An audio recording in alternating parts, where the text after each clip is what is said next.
শ্রদ্ধেয় কমরেড সভাপতি, মঞ্চে উপস্থিত আছেন সিপিআইএম এবং কংগ্রেসের নেতৃত্ব, সর্বোপরি আজকে রানীনগর 2 অঞ্চলের সভা, এই সভায় যারা উপস্থিত হয়েছেন তাদের সকলকে আমি পার্টি এবং বাম কংগ্রেসের পক্ষ থেকে অভিনন্দন জানাচ্ছি।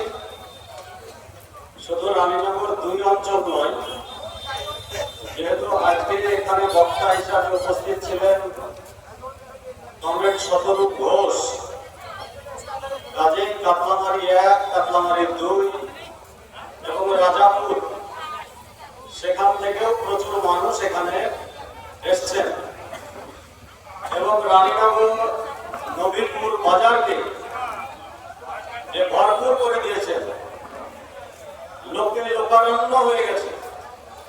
তার জন্য আমরা এই নবীনপুর এরিয়া কমিটির 4টি অঞ্চল থেকে যারা আজকের সমাবেশে সিপিআইএম এবং কংগ্রেসের দরদি বন্ধুরা উপস্থিত হয়েছে, তার জন্য আবারও আপনাদেরকে অসংখ্য অভিনন্দন, ধন্যবাদ, নমস্কার এবং সালাম জানিয়ে আমি সংক্ষেপে দুটো কথা বলতে চাই। যেহেতু শুনলেন যে এখানে পারমিশনের জন্য আমরা আবেদন করেছিলাম বৈকাল 4টে থেকে রাত্রি 8টা পর্যন্ত, কিন্তু পুলিশ তারা মনে করেছে যে ওদের আইন শৃঙ্খলা সামলাতে খুব অসুবিধা হবে। সিপিআইএম এবং কংগ্রেসের মানুষ খুব দুর্ধর্ষ মানুষ, এখানে সভা করার নামে মারামারি লাগিয়ে দিতে পারে, যেটা আমরা সামলাতে পারবে না।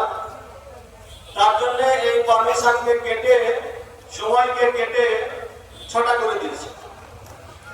আর এখন এই যে প্রখর রৌদ্রের তাপ, সেই তাপকে উপেক্ষা করে আপনারা এখানে উপস্থিত হয়েছেন ঠিকই, কিন্তু 6টার আগে সভা শুরু করার মতন আদৌ কোনো পরিস্থিতি আছে এখানে?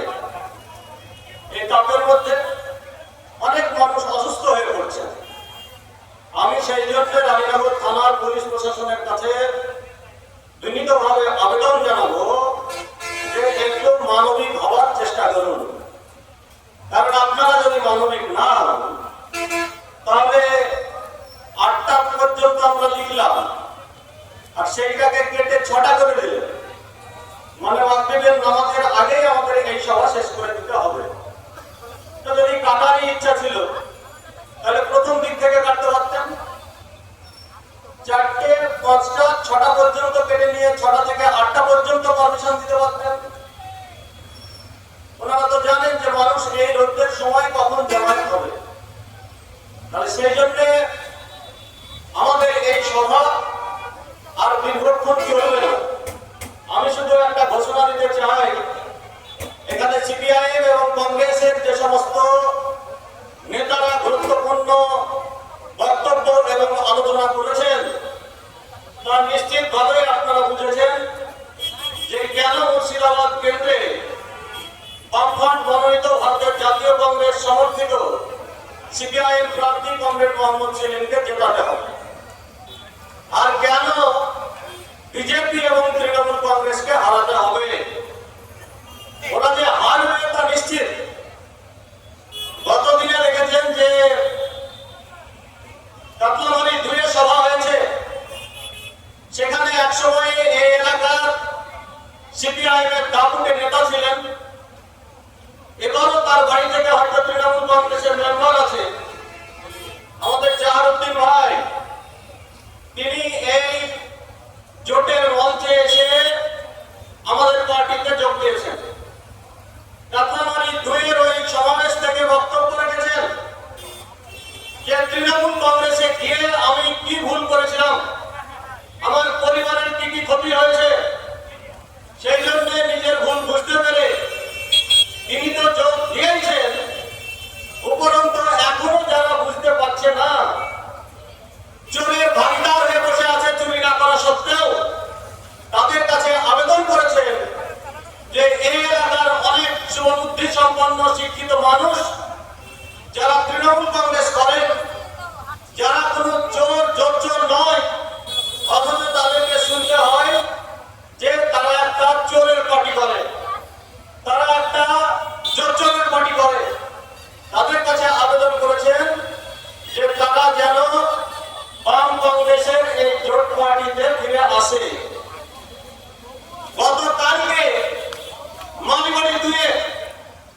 বাংলাদেশের মালিবাড়ি 2 অঞ্চলে সভা হয়েছে।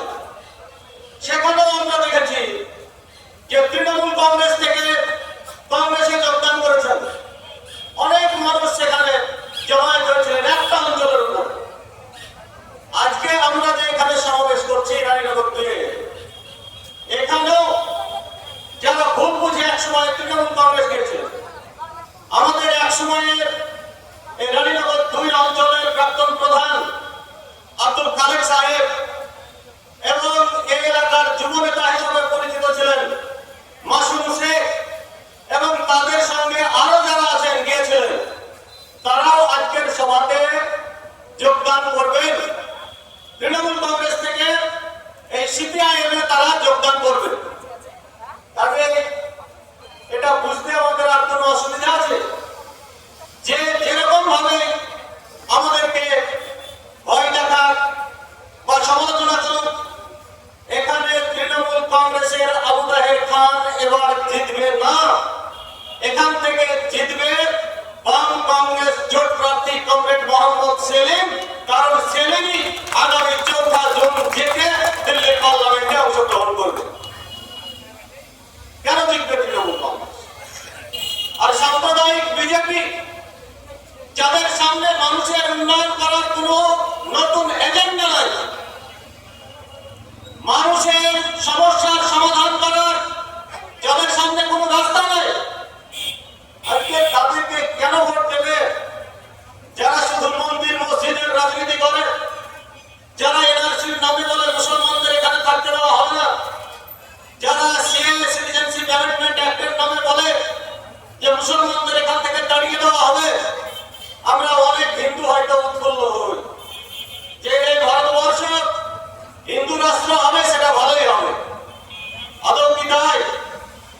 এই যে দেখতে পাচ্ছেন ভারতবর্ষ, পাশে রয়েছে বাংলাদেশ, তার পাশে রয়েছে পাকিস্তান, এই 3টি দেশ মিলেছিল একটি দেশ, অবিভক্ত ভারতবর্ষ। শুধু ধর্মের ভিত্তিতে 1947 সালে এই দেশটা ভাগ হয়ে দ্বিখণ্ডিত হয়ে যায়। এক ভারতবর্ষ আর 2 হয়ে যায় পাকিস্তান। বর্তমান বাংলাদেশকে বলা হতো তখন পূর্ব পাকিস্তান। অন্য কোনো কারণে নয়, শুধুমাত্র ধর্মের কারণে ভাগ হয়ে গেছিল। কিন্তু তারপরেও এই ভারতবর্ষে যত সংখ্যক মুসলমান রয়ে গিয়েছিলেন, তার যে কোনো মুসলিম প্রধান দেশের চাইতে সংখ্যায় অনেক বেশি। এখনো তাই। ভারতবর্ষের প্রায় 40 কোটি মুসলমান রয়েছে। এনআরসি সিএএ করে এদেরকে কোথায় দাঁড়াবে? 40 কোটি মানুষকে কোথায় জায়গা দেবে, স্থান দেবে? আছে নাকি বিশ্বের এমন কোনো জায়গা? ওনারা ডিটেনশন ক্যাম্প তৈরি করবে। ডিটেনশন ক্যাম্প মানে এক ধরনের জেলখানা। তো ভারতবর্ষের এমন পরিকাঠামো আছে যে 40 কোটি মুসলমানকে ডিটেনশন ক্যাম্পে রাখতে পারবে। আর এনআরসি মানে শুধু মুসলমানরাই যাবে তা নয়। আসামে হয়েছে, আপনারা দেখেছেন, সেখানে যত সংখ্যাই না মুসলমান ডিটেনশন ক্যাম্পে গিয়েছে, তার চাইতে বেশি পরিমাণে হিন্দুরা গিয়েছে। আর এরা নাকি ভারতবর্ষকে হিন্দু রাষ্ট্রে পরিণত করে সমস্ত হিন্দুদের সুযোগ সুবিধা তারা দিতে পারবে। বিশ্বাস করেন এখানকার যারা হিন্দু ধর্মাবলম্বী আছেন তারা? পরবর্তীকালে এই বাংলাদেশ ভাষাগত আন্দোলন করে পাকিস্তানের সঙ্গে ঝামেলা সৃষ্টি হয়। আমরা ভারতবর্ষ সমর্থন করেছিলাম, স্বাধীন বাংলাদেশ রাষ্ট্র হওয়ার পক্ষে আমরা তাদের পক্ষে ছিলাম। স্বাধীন বাংলাদেশ রাষ্ট্র তৈরি হয়েছে। আজকে বাংলাদেশে 96%, 96% মুসলমান। বাংলাদেশের সমস্যা আজকে সব সমাধান হয়ে গেছে। সেখানে কৃষকদের ফসলের লাভজনক দাম পায়, সার্বিক কীটনাশকের দাম সেখানে কমেছে, বাংলাদেশের সব বেকার যুবক যুবতীদের চাকরি দিতে পেরেছে বর্তমানে হাসিনা সরকার। বাংলাদেশে কোনো অত্যাচার নাই, ঝামেলা নাই, সেখানে এখন হিন্দু মুসলমানের ঝামেলা হয় না, একটাও লাভ করতে পারেনি। ধর্মের ভিত্তিতে তো ভাগ হয়ে গেছিল বাংলাদেশ। এখনো কেন সেই সমস্যা বিদ্যমান? আর পাকিস্তান, সে তো পিওর ইসলামিক দেশ। প্রতিদিন যদি খবরের কাগজে নজর রাখেন তাহলে দেখতে পাবেন যে গড়ে সপ্তাহে একটা মসজিদে বোমা বিস্ফোরণ ঘটছে, আর যত মুসল্লি নামাজ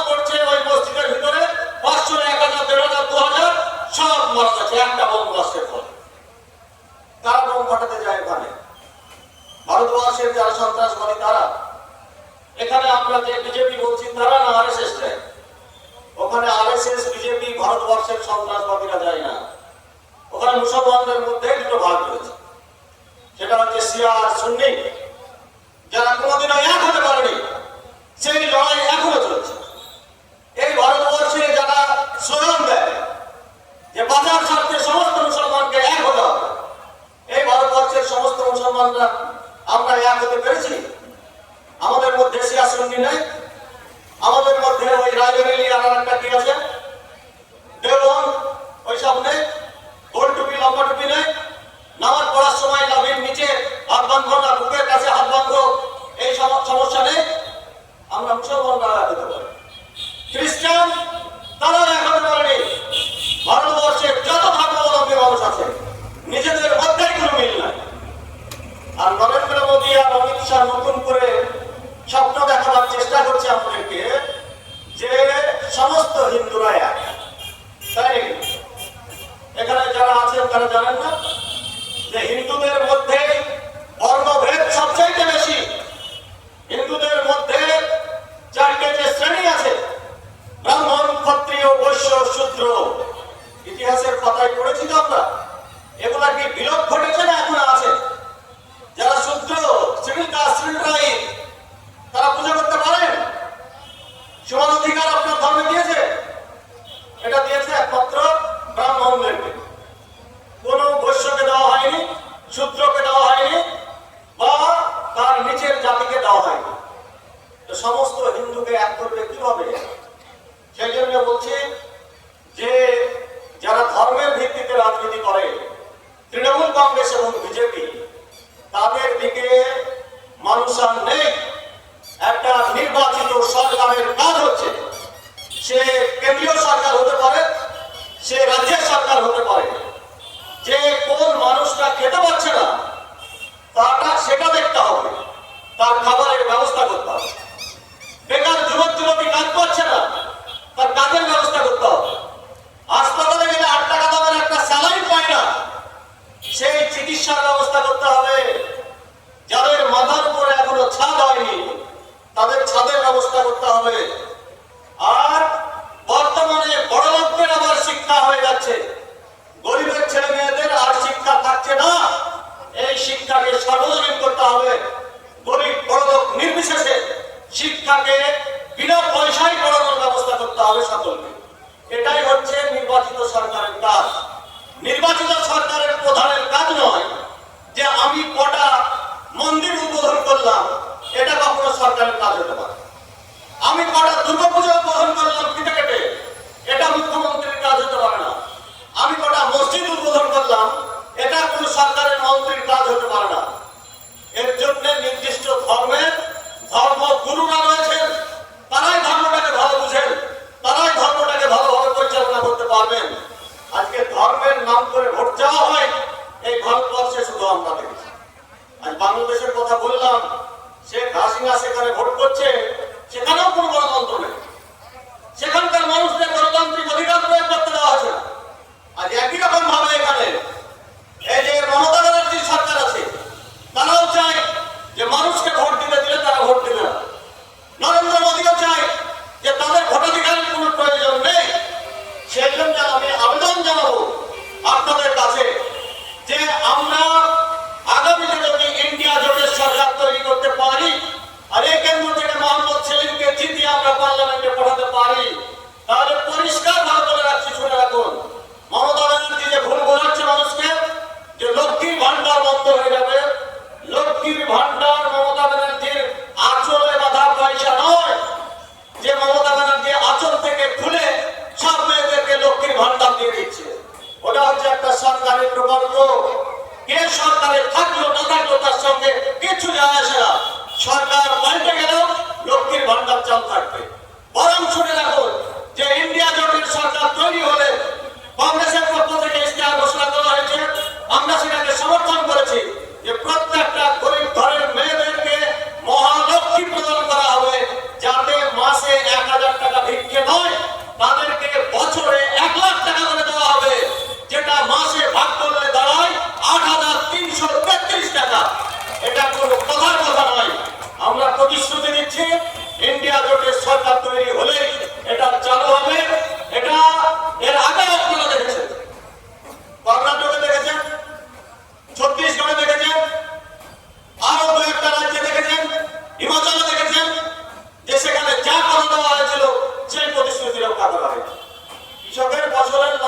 দাম পান না। তার জন্য মিটিং মিছিল করতে হয় আমাদেরকে। আমরা কথা দিচ্ছি যে এই সরকার যদি ক্ষমতায় আসে আমাদের, তাহলে স্বামীনাথন কমিশনের রিপোর্ট অনুযায়ী একদিকে ফসল ফলাতে যা খরচ হবে চাষে, তার 1.5 গুণ দাম দিয়ে সরকারকে সেই ফসল কিনে নিতে হবে। সেই আইন আমরা চালু করবো। কৃষকদের এই গ্যারান্টি আমরা দিতে পারি। যে সমস্ত কৃষক 5,000 10,000 টাকা কৃষি লোন নিয়ে এখনো ঝুলছেন, প্রতি মাসে তার বাড়িতে লাল হলুদ চিঠি যায়, তাদের উপরে ব্যাংকের ম্যানেজাররা অত্যাচার করে, আর যারা হাজার হাজার কোটি টাকা মেরে দিয়ে বিদেশে পালিয়ে গেছে তাদের জন্য কোনো ব্যবস্থা গ্রহণ করা হয় না। ইন্ডিয়া জোটের সরকার তৈরি হলে কৃষি লোন যা আছে সব মকুব করা হবে। এটা আমাদের প্রতিশ্রুতি। এই সরকারের অন্যতম প্রধান কাজ হবে। বেকার যুবক যুবতী যারা এখনো চাকরি পাননি, তাদেরকে প্রত্যেক বছরে 1 লক্ষ টাকা করে দেওয়া হবে যতদিন পর্যন্ত তার পার্মানেন্ট চাকরি হবে। এটা আমাদের এই জোটের এবারের নির্বাচনী প্রতিশ্রুতি। আজকে মা বোনদের সম্মান, সেই সম্মান আমরা রক্ষা করতে চাই। গণতান্ত্রিক অধিকার আমরা রক্ষা করতে চাই এবং পার্লামেন্টে, বিধানসভায় এবং লোকসভায় 33% আসন মহিলাদের জন্য সংরক্ষিত করতে চাই। আমরা দীর্ঘদিন ঝুলিয়ে রাখতে চাই না। সরকার প্রতিষ্ঠিত হলে আগামী নির্বাচন থেকে আমরা এই প্রতিশ্রুতি আমরা রক্ষা করতে চাই। আজকে ওরা যে প্রতিশ্রুতি দিয়েছে সেই প্রতিশ্রুতি একটাও রক্ষা করেনি। আর আমরা যে প্রতিশ্রুতি দিই, আজকে মোহাম্মদ সেলিম এখানে দাঁড়িয়ে যে কথা বলছেন, বহরমপুরে অধীর রঞ্জন চৌধুরী যে কথা বলছেন, জঙ্গিপুরে মর্তজা হোসেন বকুল যে কথা বলছেন, আগামী 4 জুন যদি আমরা মুর্শিদাবাদ কেন্দ্র থেকে 3 এমপিকে পার্লামেন্টে পাঠাতে পারি, তাহলে মুর্শিদাবাদ মানুষের যে সমস্যা, এই সীমান্তে বিএসএফের সমস্যা, চাষিদের সমস্যা, আজকে বাংলাদেশের প্রচুর আত্মীয় আছে আমাদের, সেখানে আমরা যেতে পারি না নির্দ্বিধায় বিবাদে। আজকে সেই জন্য কাহার করার বর্ডার দিয়ে, চর কাকমারির বর্ডার দিয়ে আমরা বাংলাদেশের সঙ্গে করিডোর তৈরি করতে যাই। এখন আমাদের বাংলাদেশ যেতে গেলে যেতে হয় ওই বন্ধা ঘুরে, সেখানে 1 দিন সময় লেগে যায়। কেন 1 দিন সময় লাগে? আর তৃণমূল কংগ্রেসকে জবাব দিতে হবে যে এই রানীনগর 2 নম্বর ব্লকের জন্য কি উন্নয়ন করেছে। আজকে শিক্ষার উন্নয়নের জন্য আমাদের সরকার, বামপন্থী সরকার ঘোষণা করেছিল যে প্রত্যেকটা ব্লকে আমরা জেনারেল ডিগ্রি কলেজ করতে চাই। আমি ওই বিস্তারিত আলোচনা দিতে চাই না। হয়নি মানে আমরা করতে পারিনি। রানীনগর 2 ব্লকে আমরা করতে পারি, রানীনগর 2 নম্বর ব্লকে নেই, ভগবান মোলাতে নেই, এরকম মুর্শিদাবাদের 3টি ব্লকে এখনো জেনারেল ডিগ্রি কলেজ নেই। তো জিজ্ঞেস করবেন না 13 বছর অতিক্রান্ত হতে চলল, তৃণমূল কংগ্রেস রানীনগর 2 নম্বর ব্লকের জেনারেল ডিগ্রি কলেজ হলো না কেন? আরে জেনারেল ডিগ্রি কলেজ তো দূরের কথা। কালকে হাইকোর্টের রায় শুনেছেন যে যারা শিক্ষক চাকরি করত গোটা স্কুল ফাঁকা হয়ে গেছে। এমনি শিক্ষক ছিল না, তারপরে ফাঁকা হয়ে গেছে যারা ঘুষের বিনিময়ে চাকরি পেয়েছিল। তাহলে আজকে পশ্চিমবাংলার সরকার শিক্ষাতে ব্যর্থ, কর্মসংস্থানে ব্যর্থ, আজকে চিকিৎসাতে ব্যর্থ, আজকে অন্যান্য সামাজিক পরিষেবাতে ব্যর্থ। এক কথায় রাজ্যের সরকার উলঙ্গ হয়ে গেছে। তাই মানুষ ডাকতে শুরু করেছে যে আমরা তো উলঙ্গ রাজার গল্প শুনেছিলাম, আর এই রাজ্যে একজন মহারানী হয়েছেন, তাকে উলঙ্গিনী রানী বলতে পারে। উলঙ্গিনী রানী মানে জামা কাপড় সব খুলে ফেলে হাঁটছেন এমনটা নয়। আর বলে না আজ ওকে উলঙ্গ করে দিয়েছে। উলঙ্গ কেন করেছে? মানে ওর শাসনকালে শিক্ষা নাই, স্বাস্থ্য নাই, চাকরি নাই, কর্মসংস্থান নাই, মানুষের অবস্থা দুর্বিষহ। আর সেই জন্য বলা হচ্ছে যে এই সরকারটা উলঙ্গ হয়ে গেছে। তাহলে সেই জন্য আমরা আবেদন করব যে এই রাজ্যটাকে আবার পুনরায় মানুষের যে গণতান্ত্রিক অধিকার, সেই অধিকারকে ফিরিয়ে দেওয়ার জন্য, মানুষের যে সমস্যা, সেই সমস্যার সমাধান করার জন্য আগামীতে এই মুর্শিদাবাদ লোকসভা কেন্দ্রে 3টাতে আমাদের জেতাতে হবে। এখন অনেকে বলছে কংগ্রেসে এমন কিছু কঠোর মানুষ আছেন যারা হাত চিহ্ন ছাড়া কিছু বোঝেন না, সিপিআইএম এর এমন কিছু কঠোর মানুষ আছে যারা কাজটা হাতুড়ি তারা ছাড়া কিছু বোঝেন না। তাদেরকে গিয়ে আমাদের বেশি বেশি করে বলতে হবে যে মুর্শিদাবাদ কেন্দ্রে যারা কঠোর কংগ্রেস হাত খুঁজে বেড়াবেন, তারা গোটা দিন যদি ইভিএম মেশিনে হাত খুঁজেন তাহলে হাত পাবেন না। ওখানে কাজটা হাতুর তারা পাওয়া যাবে। তাহলে এই কাজটা হাতুর তারাতেই আমাদেরকে ভোট দিতে হবে আমরা যারা কংগ্রেসে আছি। আর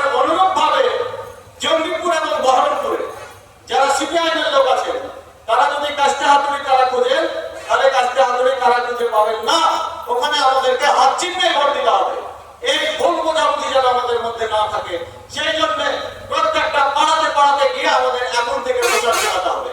এখনো সব মা বোনদের কাছে এই প্রচার আমরা নিয়ে যেতে পারিনি যে এখানে কেন হাতচিহ্ন থাকবে না, কেন কাস্তে হাতুড়ি তারা আছে। আজকে তৃণমূল বিজেপিকে উৎখাত করার জন্য তারা যে মানুষের উপরে শাসনের নামে শোষণ করছে, অত্যাচার করছে, নির্যাতন করছে, তাদেরকে উৎখাত করার জন্য আমরা এই জোটবদ্ধ হয়েছি মুর্শিদাবাদ জেলায় এবং পশ্চিম বাংলায়। তার জন্য আপনারা প্রস্তুতি নেবেন এবং আগামীতে আমাদের ক্যান্ডিডেটদের জেলাতে সহযোগিতা করবেন, এই আবেদনটুকু আপনাদের কাছে জানিয়ে সবাইকে অভিনন্দন, ধন্যবাদ, সালাম, নমস্কার জানিয়ে আমি আমার এই সংক্ষিপ্ত আলোচনা শেষ করছি। ইনকলাব জিন্দাবাদ, সিপিআইএম জিন্দাবাদ, বাম কংগ্রেস ঐক্য জিন্দাবাদ।